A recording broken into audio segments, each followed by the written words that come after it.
see it? There's our clouds of some kind of blackbird or something. Like they're migrating. It's been going on for like the last mile or more. See that looking like a big black snake up there.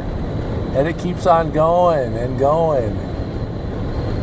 Way down by the grass over there? Yeah, it's way over.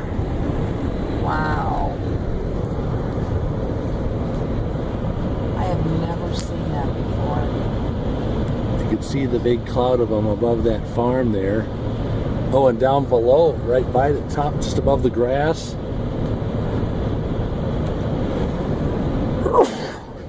Sorry. Holy moly.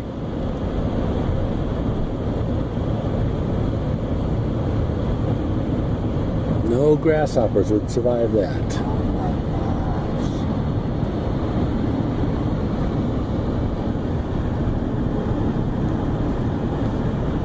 gosh. It looks like that's the start of the whole bunch, isn't it? I can't believe how they like it flows in waves. Well, here's some more just sitting in the trees. I guess they got tired. Okay, that's enough. Wow. That was cool. Cool, huh, Jack? Cool. See, everything's exciting in Kansas. We're not in Kansas.